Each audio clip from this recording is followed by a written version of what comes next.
Now, the taxi industry is the cornerstone of the South African economy, transporting around 70% of workers to and from work.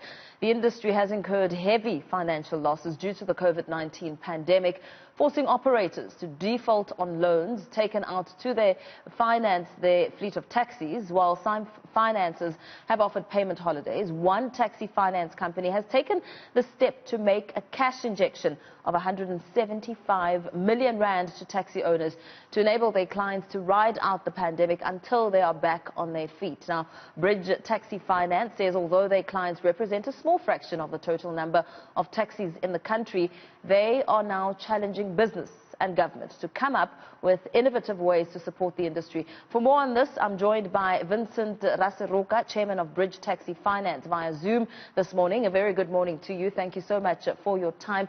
It sounds like a fantastic initiative, 175 million rand. Exactly how will this work? Hi, good morning. It's our way of trying to contribute towards our taxi customers. If you look at what happened with COVID, the taxi guys have had to reduce their loadings by 30%. They're actually now operating at 70%. And also the number of trips that they've got to make have also been reduced by 50%. And they've also had other ancillary costs to be able to comply with COVID requirements. They were already operating at a very tight margin. So for the next 6, 7, 8 months, we took a decision that we would like to not just postpone their repayments or give them a holiday, an installment holiday, but to actually contribute 50% of what they should be making towards the repayment of their taxi loans. It sounds really great as we speak about it. But really just give us a more detailed breakdown of what exactly it means to have this money, this fantastic cash injection.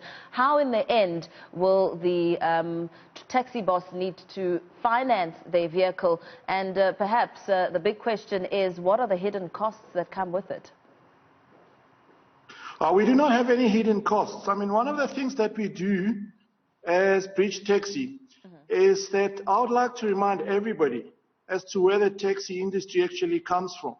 If you look at the spatial planning that the previous apartheid made, it made people stay way far away from their places of employment. And in this instance, the taxi industry, which is black people that have actually come together themselves, between themselves, to lift themselves with their own bootstraps with nobody helping them. They have managed to provide what I call a public utility service with no assistance from anybody. They're actually helping themselves. So specifically to your question, if you're a taxi operator, which is very inclusive, I mean, it's not a very elitist industry. Yeah. It gives an opportunity for a lot of people to actually participate. But yeah, if it costs you 10,000 rand to pay for your taxi every month, we will contribute the 5,000 and you'll pay 5,000 because you will not be able to pay and actually have the same loads that you had before COVID.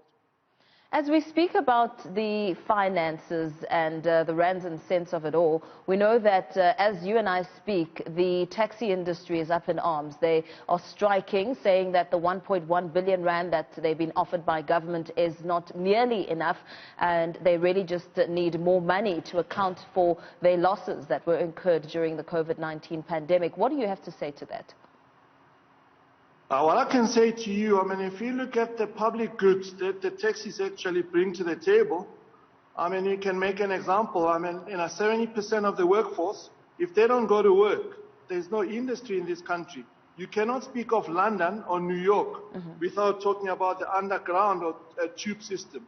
That is the context that we've got to start thinking about taxis. They are like the oxygen of the economy. And I think I'd like to appeal to all the stakeholders to actually understand and to start thinking differently. I mean, if you look at buses and other modes of transport, they do get subsidizations, taxis don't. Since the New South Africa, we have done very little to actually change and actually support, the taxi industry. They've been lifting themselves with their own bootstraps. I mean, since COVID, they've been trying to comply. I mean, in spite of all the criticism we get as an industry, our people have been trying. I mean, we've complied with the 30% reduction. I mean, they talk about, put people not to work during the day because there were lockdowns. The taxi industry is very efficient. Our people during the day, when there is no people moving, they actually reduce, how many taxis are out there. The taxi system is very, very good, and it's run, and it's very, very well managed by black people. All we need is just the support from all the other stakeholders, other corporates, banks, government, but everybody. We need cool heads to actually resolve this one. Yeah. There'll never be enough money. As we speak about the cool heads that are needed, we know that one point of bone of contention that the taxi drivers have is accessing the money and the terms and conditions that come with it. They have to ensure that they are tax compliant and registered as small businesses. When it comes to that scenario, what do you make of government's very stringent terms when it comes to rolling out that money? Of course, there'll be a cost to formalizing the industry. I mean, one of the reasons why we get criticized as a taxi industry is because we've actually had to lift ourselves with our own bootstraps. So if we have to bring in some other systems, I mean, all we can do is to move people from one place to the other. If we need financial backing, I mean, I'll give you an example on what we do as SA Taxi. What we do that's unique. When you're a taxi operator, one, you've got to qualify that you'll be able to pay and afford, because with the National Credit Act, you cannot give somebody a loan that they cannot afford. And two, we also have technology. We've got to use technology. You've got to be able to track and trace where the taxi is. When someone is speeding, you can tell that. If they are overloading, you can do that.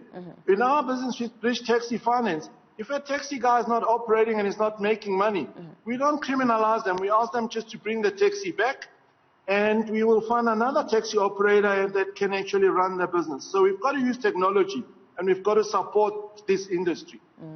Thank you so much for your time. Let's leave it there. Vincent Raseroka, Chairman of Bridge Taxi Finance.